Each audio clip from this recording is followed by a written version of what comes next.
Goeiemôre graad 12 leerders. Welkom by vandag se besigheidstudies les. My naam is Elsie Klaasen. Hierdie les word na jou toe gebring deur die Noord-Kaap Departement van Onderwys in samewerking met Bakama Navorsing en Ontwikkeling.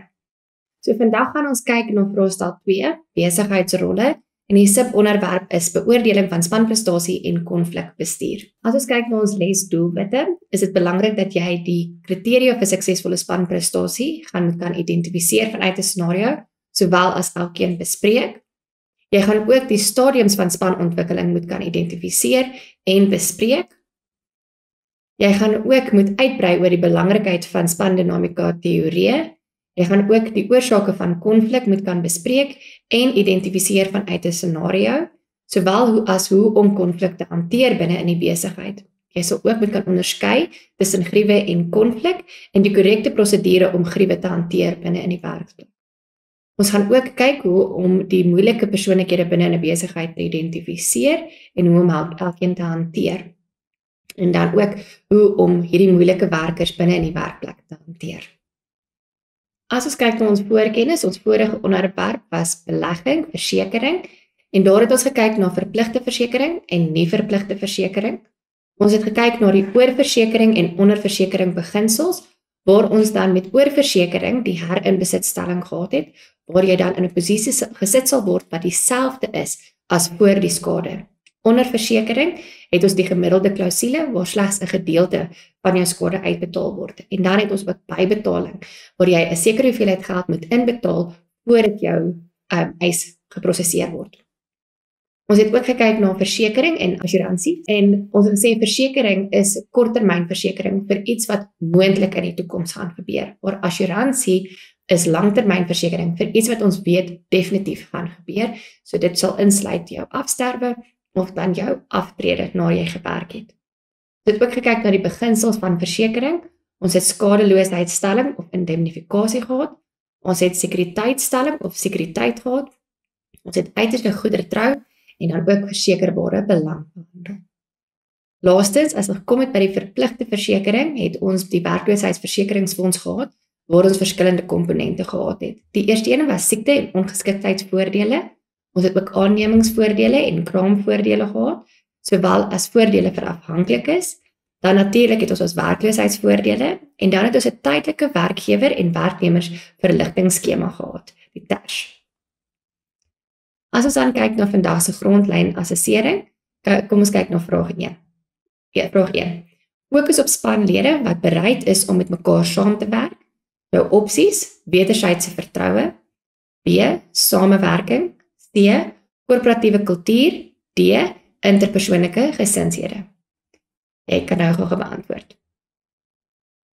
As ons kyk na die antwoord, was die antwoord B, samewerking. En jy sal daarvoor 2 punte kry. As ons dan teruggaan na vraag 2, tydens die stadium van spanontwikkeling aanvaar spanlede dat hulle in harmonie met mekaar moet werk. Jou opsies: A, vorming, B, storm, C, nummering en D, prestering. Jy kan nou beantwoord. En dan as ons kyk na jou antwoord, die antwoord is natuurlik C, nummering. En daarvoor sal jy ook 2 punte ontvang.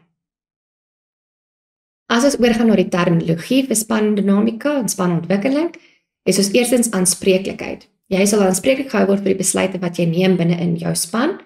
Ons het die stormfase, dit is waar daar teestand is tussen die spanlede. Ons het 'n grief wat 'n klagte is wat teen 'n spesifieke persoon ingelê word. Ons het interpersoonlike gedrag wat verwys na die manier oor hoe spanlede teenoor mekaar reageer. Interpersoonlike gesindheid is ons houding teenoor mekaar. Konflik is 'n onenigheid tussen 2 of meer werkers. Die ontbinding of rou tydperk is wanneer die projek voltooi word en die spanlede teruggaan na hulle normale funksies. Ons het ook samewerking, wat die proses is waar die spanlede saamwerk na 'n soortgelyke doelwit. Ons het spandinamika, wat die emosionele kragte is tussen die spanlede en hoe ons bereid is om saam te werk.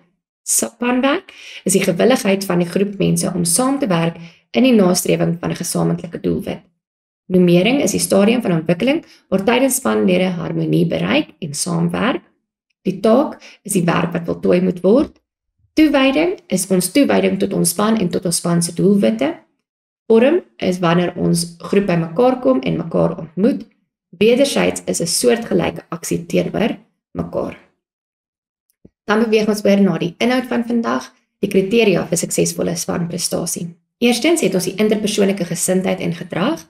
Ons het die gedeelde waardes en wederzijdse vertroue en ondersteuning.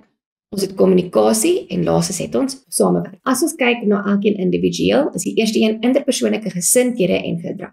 So, net om jou terug te vat na die terminologie, ons verwys dan na ons houding tussen die spanlede en hoe ons teenoor mekaar dan reageer. So dit is belangrik dat ons 'n positiewe gesindheid het in ons span en dat ons daar is vir mekaar en mekaar motiveer. En dat as daar enige moeilikheid is, dat dit dadelik opgeklaar word. Dit is belangrik dat as ons saamwerk en as ons 'n positiewe gesindheid het, sal die produktiwiteit van die span toeneem. Spanlede werk passievol saam om 'n gesamentlike doelwit te bereik. As ons kyk na gedeelde waardes of wederzijdse vertroue en ondersteuning, is dit dat ons mekaar vertrou en mekaar respekteer. Ons respekteer elke persoon se deel wat hulle bring tot by die span, hulle kennis, hulle vaardighede en hulle ervaring, en ons respekteer hulle daarvoor. En dat ons ook mekaar vertrou dat wat ek vir jou gegee het om te doen, jy sal doen. Kommunikasie is dit belangrik om nie net te praat nie, maar ook te luister na die ander persone in jou span, en dat ons sal seker maak dat wanneer daar terugvoering gegee word, dit gehalte terugvoering is. Dit is ook belangrik dat ons saam besluit om effektiewe oplossings te vind. En laastens het ons samewerking. Ons moet saamwerk en besef ons het een doel waartoe ons almal werk. En dit is belangrik dat ons almal deelneem in besluitneming en iemand nie uitgelaat word nie.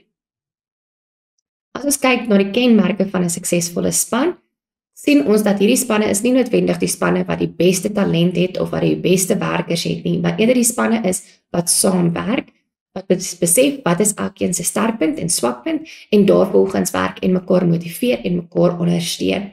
Suksesvolle spanne deel 'n gesamentlike doelwit aangesien spanlede deel is van die proses om doelwitte vir die groep te stel. Daar is ook 'n klimaat van respek en vertroue en natuurlik eerlikheid. As ons kyk na die eerste aktiwiteit wat jy nou in die klas gaan doen, gaan ek vir jou vraag 1.1 lees. Identifiseer die kriteria vir suksesvolle spanprestasie wat deur Shamkie ingenieurswese in elke stelling hieronder toegepas word.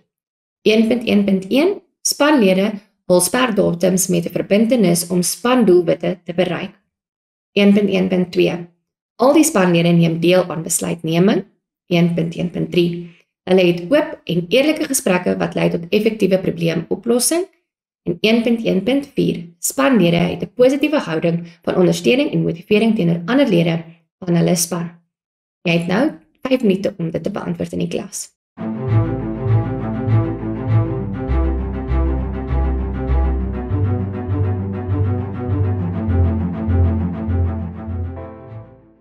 As ons nou kyk na die oplossings, jy moet besef dat in besigheidstudies, as jy iets moet identifiseer, gaan dit altyd 2 punte tel.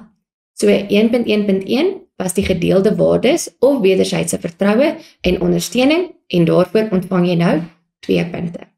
Nommer 1.1.2 was samewerking en jy ontvang 2 punte. 1.1.3 is kommunikasie en ons kry 2 punte en laastens 1.1.4 interpersoonlike gesindheid en gedrag 2 punte. So hierdie sal 'n totaal van 8 punte tel. Dit is ook baie belangrik dat jy hou by die terminologie en dat jy nie sommer die woorde verander as dit kom by identifikasie nie. We gaan ons oor beweeg na die stadiums van spanontwikkeling. Eerstens is ons vorming, ons het dan storm, nomering, prestering en laastens ontbidding en ons gaan nou elkeen individueel kyk. As ons kyk na vorming, is dit wanneer die spanlede by mekaar kom, ons moet ontmoet mekaar en ons sit gewoonlik ons beste voetjie voor. So hierdie is die fase waar ons leer wie is die ander persoon, wat gaan hulle rol binne in die besigheid wees. En ons fokus gewoonlik om te organiseer. Soos ek sê, wie gaan wat doen. Volgens het ons die storm. So hier is waar ons begin mekaar perspektiewe hoor, waar ons ander mense se opinies hoor en dit kan ongelukkig baie keer lei tot konflik. Maar dit is belangrik dat wanneer konflik opkom, is dit belangrik vir die span om dit so vinnig as moontlik en so effektief as moontlik op te los. Ons het dan die noemeringsfase. In hierdie fase begin ons besef waar elkeen lekker inpas en ons begin en ons oortree nie ons rol binne in die besigheid nie. Een persoon probeer nie 'n ander persoon se rol oorvat en dink hulle kan dit beter doen nie, want ons werk op mekaar se sterkpunte en nie swakpunte nie. Prestering is waar die span nou met mekaar kan saamwerk en nou begin ons doelwitte bereik. Ons het 'n strategie in plek en ons is besig om korttermyn en langtermyn doelwitte te bereik. En laastens het ons die ontbinding. So hierdie is wanneer die projek voltooi is en dan gaan ons ongelukkig die span moet van kant maak. So die spanlede sal teruggaan na hulle normale funksies binne in die besigheid. En hierdie kan baie keer traumaties wees, want spanlede bou 'n interspan persoonlikheid, verhouding op en binne in daai verhouding leer hulle mekaar ken op 'n ander vlak as wat hulle normaalweg met mekaar sou leer ken. So dit kan nogals traumaties wees. As ons kyk na die belangrikheid van spandinamika teorieë en die verbetering van spanprestasie, spandinamika kyk ons na hoe die span binne mekaar werk. So ons kyk, dis nie noodwendig presies wat elkeen se rol nie, maar eerder hoe hulle saam met mekaar werk. Okay, dit word gebruik om die doeltreffendheid en belangrikheid van die spanwerk te verduidelik. Take word aan spanlede toegeken in ooreenstemming met hulle rol wat binne in die span is. Die vaardighede, ervaring en talente van elke span bepaal sy rol binne in die besighede. Individue kry kans om optimaal binne die span te presteer. Weereens, ons werk op elkeen se sterkpunte en wat hulle goed doen. Individue binne die span met soortgelyke vaardighede, talente en ervaring kan dalk meeding. Hulle kan dalk kyk wie is die beste persoon vir daai spesifieke rol of verantwoordelikheid. As ons kyk na die oorsaak van konflik binne in die besigheid, kan dit wees as gevolg van 'n meningsverskil wat ons het binne in die besigheid. Dit kan wees as gevolg van die tyd wat ons het. Ons het nie genoeg tyd binne in die besigheid nie. Dit kan net wees dat dit normale en natuurlike deel is van die besigheid. Ons gaan nie almal noodwendig met mekaar saamstem nie. Ons gaan nie noodwendig almal dieselfde persoonlikhede hê nie. So dit kan ook 'n konflik wees van persoonlikhede. Wanneer dit voorkom, is daar 'n neiging dat moraal verlaag. As daar konflik is binne in die besigheid, is dit nie baie lekker nie. Mense hou nie daarvan om saam met mekaar te werk nie, kan dalk weier om saam met mekaar te werk en dit kan ons produktiwiteit beïnvloed. En die konflik moet dan nou onmiddellik aangespreek word. Dit is belangrik dat ons dit nie los nie en dat dit so vinnig en effektief as moontlik opgelos word binne die besigheid. As ons kyk na spesifieke oorsake van konflik binne in die werksplek, het ons verskille in agtergronde van waaraf ons kom, kan 'n verskil wees in kultuur, dit kan 'n verskil wees in sosio-ekonomiese agtergrond of dit kan ook wees die gebrek aan samewerking. Een persoon wil nie saamwerk nie, alles moeilik, persoonlikheidsverskille, gebrek aan behoorlike kommunikasie, wanneer daar misverstand is en miskommunikasie is, ignorering van prosedures en reëls. Party mense sien reëls as baie belangrik, waar ander geneig is om die reëls te breek. Onrealistiese spertye, dit sit baie stres op ons en ongelukkig baie keer dan kom daar konflik voor. Onregverdige werkslading en dan gebrek aan erkenning. So hoe los ons konflik op binne in die besigheid? Die eerste stap is, ons moet erken dat daar konflik is. Ons kan dit nie onder die mat vee nie, ons moet erken dat dit daar is. Ons moet dan uitvind wat is die oorsaak van hierdie konflik. Ons moet dan die werkers wat in die konflik is, moet ons dan afsonderlik inroep en hoor wat is elkeen se opinie. Ons moet dan verduidelik wat is die doel van die vergadering, sodat hulle nie gestres is nie, maar sal verstaan, ons wil die konflik oplos. Ons moet dan die werkers saam nooi, sodat hulle saam in die vergadering sit, en ons gaan 'n tyd en 'n plek reël vir hierdie vergadering. Ons gaan dan toelaat dat elkeen sy opinie lig en sê waar voel hulle, wat voel hulle is die oorsaak van die konflik. Moedig die werkers aan om ook dan te aanvaar dat hulle mag verskil. Ons gaan nie altyd oor alles saamstem nie. En laastens moet ons die standpunte evalueer en ons moet as bestuurders 'n objektiewe besluit maak. As ons kyk na die verskil tussen 'n grief en konflik. 'n Grief is wanneer 'n werknemer ongelukkig is of daar is 'n spesifieke klagte wat hy het in die werksplek. 'n Konflik is dan gewoonlik 'n botsing tussen menings en idees en standpunte binne die werksplek. So dit is tussen twee persone. 'n grief, dit is wanneer 'n individu of 'n groep werksverwante kwessies het, waar konflik is 'n onenigheid tussen twee of meer partye. 'n Grief is 'n formele klagte wat deur 'n werknemer met 'n griefsprosedure ingegee word, waar konflik dit kan opgelos word met behoorlike konflikoplossingsstappe. Grief bied aan die werkers 'n kanaal om hulle ontevredenheid in die werksplek uit te spreek. As ons kyk na voorbeelde van 'n grief, sal dit wees diskriminasie binne die werksplek, onbillike behandeling en swak werksomstandighede. Konflik sal eerder dan wees 'n gebrek van vertroue of wankommunikasie of persoonlikheidsbotsings. As ons kyk wat is die regte prosedure om 'n grief te hanteer? So iemand kom met 'n saak en hulle sê dat daar is diskriminasie wat plaasvind binne in die besigheid. Wat ons moet doen, die geriefde werknemer moet die grief mondelings aan sy toesighouer rapporteer en hierdie probleem moet dan binne 3 tot 5 werksdae opgelos word. Indien die werknemer en die toesighouer nie hierdie grief kan oplos nie, kan dit dan na die volgende vlak van bestuur aangemeld word en dit kan dan ook skriftelik gedoen word. Die volgende vlak van bestuur moet dan ook skriftelik terugvoering gee aan die werknemer oor wat word gedoen in terme van hierdie grief. Indien die griefverhoor of vergadering moet gehou word met alle relevante partye en notules moet ook gehou word van hierdie vergaderings. Indien die werknemer nie tevrede is nie, kan hy dan ook dit na die topvlak bestuur verwys, waar hulle dan weer eens 'n vergadering sal hou met alle relevante partye en notules weer eens gehou sal word. Daarna, indien die werknemer steeds nie gelukkig is met die uitkoms van die saak nie, kan hy dit na die KVBA toestuur, of ons ken dit dan beter in Suid-Afrika as die CCMA. En daar sal hulle dan 'n finale besluit neem. Die saak kan dan ook na die appelhof of die arbeidshof toe verwys word as die werknemer steeds nie tevrede is nie. Die tipes moeilike persoonlikhede wat ons kry binne in die besigheid. Ons het klaaiers, ons het ook mense wat besluiteloos is, stem saam met alles, en dan het ons negativiteit, kundige of die kenner en dan die stil persoon. So hoe hanteer ons elkeen van hierdie moeilike persoonlikhede? Die eerste ene, die kenner of die kundige, is dit belangrik dat ons na hulle luister en dat ons hulle opinies in ag sal neem, maar ons moet hulle ook herinner dat ons gaan ander alternatiewe ook in ag neem. Die besluitelose persoon, is dit belangrik om na hulle te luister en te beklemtoon wat die belangrikheid is van besluitneming en hulle half te forceer dat as hulle nie 'n besluit neem nie, gaan daar gevolge wees. Ons kan hulle ook help om hierdie besluite te neem. Dan kry ons aggressiewe persoon. Ons gee vir hierdie werknemer genoeg tyd om hulle mening te lig.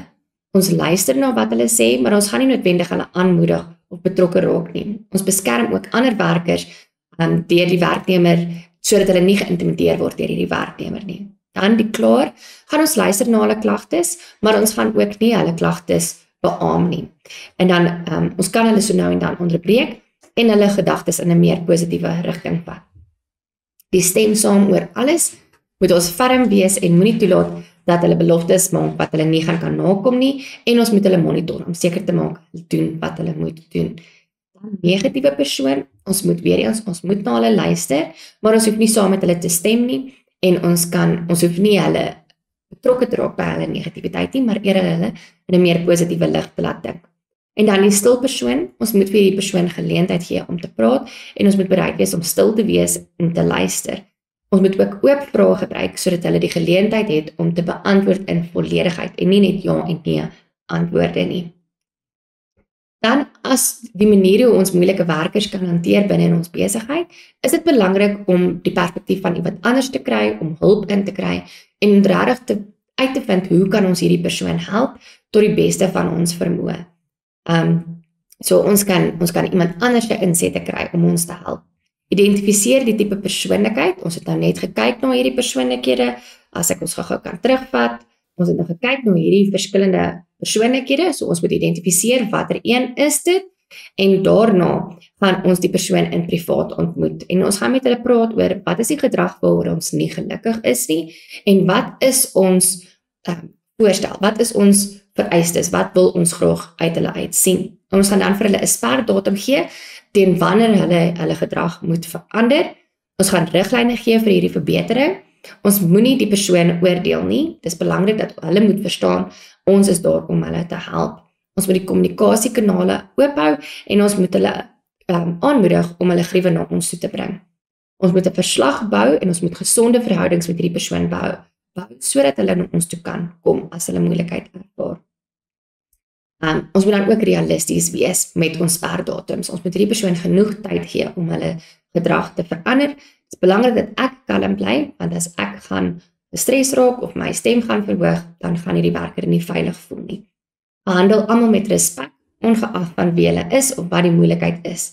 En dan, dit kan nodig wees om 'n moeilike persoon soms te ignoreer. As ons dink aan ons negatiewe persone, as ons dink aan ons klaars, baie keer moet ons hulle ignoreer, want dis net hulle wat so daaroor voel. En dan identifiseer en verskaf 'n toepaslike ondersteuningsprogram om areas van swakheid aan te spreek. Dan gaan ons kyk na 'n aktiwiteit vir julle om te beantwoord. Vraag 2.1. Noem 4 oorsake van konflik binne in die werksplek. En dan nommer 2.2. Onderskei tussen griewe en konflik. Wanneer ons die woord sien onderskei, is dit altyd 'n goeie idee om dit in tabelvorm te doen met jou opskrif griewe aan die een kant en konflik aan die ander kant. So ek gaan nou vir jou so 5 minute gee om dit te beantwoord in die klas.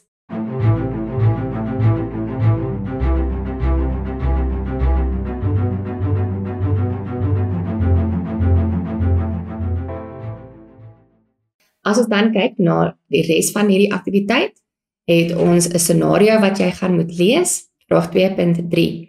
Lees die scenario hieronder en beantwoord die vraag wat volg. Moodle sagteware oplossings, of anders geken as MSO. Moodle sagteware oplossings het Tandiswa onlangs as 'n webontwikkelaar en Gainer as 'n IT-tegnikus aangestel. Meneer Moodle gebruik oop vrae om betekenisvolle antwoorde van Tandiswa 'n spanvergadering te kry. Meneer Moodle het Gainer daaraan herinner dat hy haar insette waardeer, maar dat hy ook ander alternatiewe oorweeg voordat hulle besluite neem. Vraag 2.3.1. Identifiseer 2 tipes moeilike werknemers wat MSO hanteer het en motiveer jou antwoord deur vanuit die scenario hierbo aan te haal. As ons die woord aanhaal sien, moet ons onthou dat dit woord vir woord dieselfde moet wees en ons oorspronklike werkwoord is identifiseer. So ons gaan die spesifieke moeilike werker identifiseer en dan gaan ons die volledige sin aanhaal by die motivering. Ek gee jou nou so 2 minute om dit te beantwoord.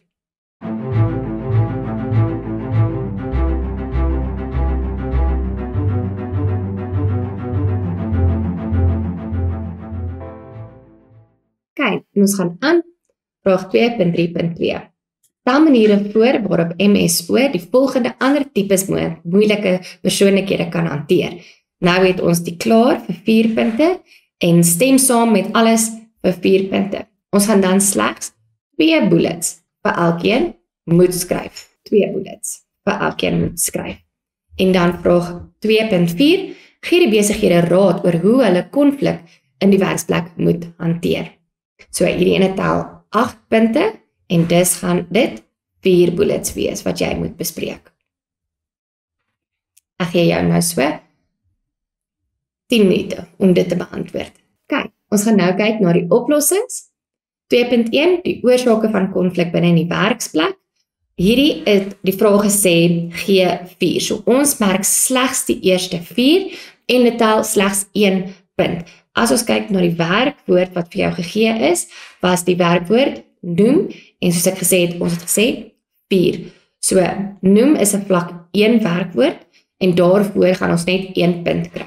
So, ons het verskille in agtergronde, 'n gebrek aan erkenning, ignorering van prosedures en reëls, onregverdige werkslading, gebrek aan samewerking, onrealistiese spertye, persoonlikheidsverskille, 'n gebrek aan behoorlike kommunikasie, en dan kan ons enigiets anders sit, maar ek sal voorstel dat ons bly by wat in ons notas is.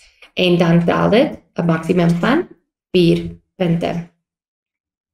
As ons dan kyk na vraag 2.2, moes ons die verskille tussen griewe en konflik aandui, en hier kan ons kyk na die nota spesifiek hieronder.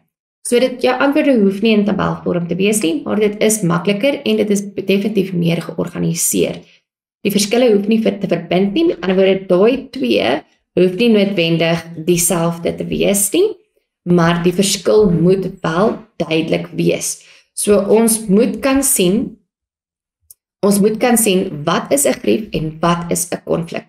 As dit die verskil nie duidelik is nie, gaan jy ongelukkig net punte aan die een kant kry. Die werkwoord was onderskei, so dit gaan gesplete punte wees. Wanneer 'n werknemer ongelukkig is, of 'n probleem of klagte in die werksplek het. Dit is belangrik, want dit is wanneer 'n individu of groep 'n werksverwante kwessie het. So dit gaan gesplete punte wees.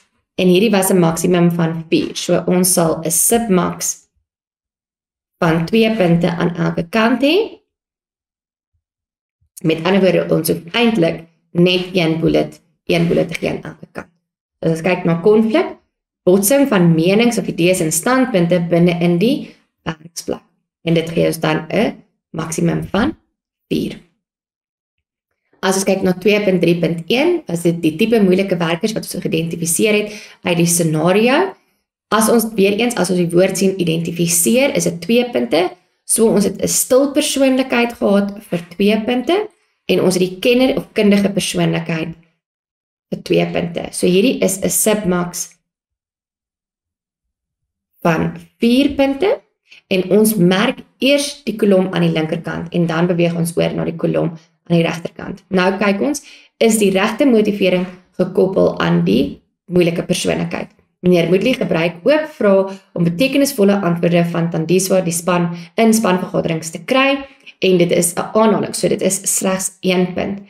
Die tweede aanhaling, meneer Moodley het Gainer daaraan herinner dat hy haar insette waardeer, maar dat hy ook ander alternatiewe sal oorweeg voordat hy 'n besluit neem. 1 punt, so hierdie is 'n submax van 2 en dit gee ons dan 'n totaal van 6 punte aan die onderkant. Dit is belangrik dat hierdie gekoppel is aan mekaar, so jy moet vir my hierdie lyn in die middel trek. Dit kan nie net oop wees nie. En dan 2.3.2, ons het gehad, ons moes die klaar bespreek. As ons kyk na die werkwoord wat vir ons gegee was, was stel maniere voor. Hierdie is 'n vlak 5 en 6 vraag. So ons gaan 2 punte aan die einde gee. So die klaar, hulle luister na klagte, moenie dit herken in jou kop knik nie, en dit was 'n submax van 4, so ons gaan 2 bullets. Onderbreek die klaar na 'n rukkie en gaan voort met strategiese kwessies en hanteer dit. En dan die stem saam of ooreenstemmend, wees verre met die werknemer en moenie toelaat dat hulle beloftes maak wat hulle nie kan nakom nie. 2 punte aan die einde, monitor die vordering van pligte wat aan werknemers oorgedra word. 2 punte. So ons sal 4 punte hier gee vir 'n totaal van 8. En dan 2.4, hoe om konflik te hanteer. Net die werkwoord kyk. Erken dat daar konflik kan bestaan. Bepaal die oorsaak van konflik. Nooi werkers wat in konflik is om hulle menings en perspektiewe konflik is te deel. En dit is dan 'n totaal van 8 punte. So jy het 4 bullets nodig. En dan jou huiswerk, gaan jy vir my 'n lang vraag doen en ons gaan eers hier die aanhef lees. Dit is belangrik om te onthou dat jy nie die aanhef kan gebruik in jou inleiding nie. Suksesvolle spanprestasie word gekenmerk deur werknemers wat as 'n span in 'n werksplek saamwerk. Die stadiums van spanontwikkeling sal hulself voordoen en daarom moet besighede hulself met hierdie stadiums vergewis. Besighede moet maniere ontwikkel om moeilike werknemers te hanteer. Dan gaan kyk ons na jou 4 bullets wat jy moet bespreek binne in jou liggaam. Beskryf kortliks die kenmerke van suksesvolle spanprestasie. Verduidelik enige 4 stadiums van spanontwikkeling. Dit is belangrik om hierso jou SIP-opskrifte te sit. Bespreek die korrekte prosedure om griewe in die werksplek te hanteer en stel maniere voor waarop besighede moeilike werkers in die werksplek kan hanteer. Hierdie 2 moet ons nie met mekaar verwar nie. En dis 'n totaal van 40.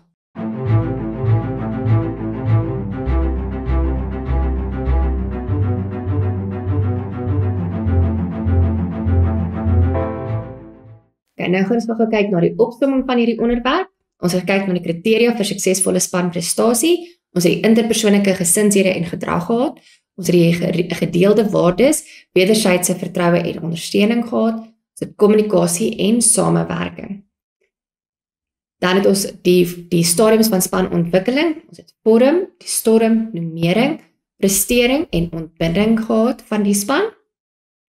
Ons het ook die oorsake van konflik bespreek, waar ons verskillende agtergronde het, gebrek aan kommunikasie, ignorering van prosedures en reëls, en dan ook die gebrek aan herkenning, om net 'n paar te noem. Ons het gekyk hoe om konflik te hanteer binne die besigheid. Ons het gesien ons moet erken dat daar is konflik, dat ons moet die oorsaak van die konflik bespreek, ons moet die werkers se opinies kry, eers individueel en daarna sal ons hulle saam in 'n vergadering inkry, en dan sal ons seker maak dat ons die werkers aanmoedig om te verstaan, ons gaan nie altyd ooreenstem nie, en dan gaan ons die standpunte evalueer en objektief 'n besluit maak. Ons het ook gekyk na wat is die verskil tussen 'n grief en konflik, en ons het verstaan dat 'n grief is wanneer daar 'n spesifieke kwessie binne die werkplek is, waaroor 'n werknemer nie gelukkig is nie, waar konflik eerder 'n botsing tussen 2 of meer werkers is. En dan het ons kyk na die verskillende moeilike persoonlikheidstipes wat ons het. Ons het 'n kenner wat alles weet, ons het 'n aggressiewe persoon, ons het iemand wat ooreenstem met alles, ons het dan die stil persoon, ons het 'n besluitelose persoon, ons het iemand wat kla die hele tyd, en dan iemand wat net oor die algemeen negatief is, en hoe ons met elkeen individueel gaan hanteer, En dan gaan ons die volgende les waarna ons gaan kyk, is menseregte, inklusiwiteit en omgewingskwessies. En onder hierdie onderwerp is ons subopskrifte menseregte, diversiteit in die werksplek en omgewingskwessies. Baie dankie vir julle en julle moet 'n lekker dag verder hê. Totsiens.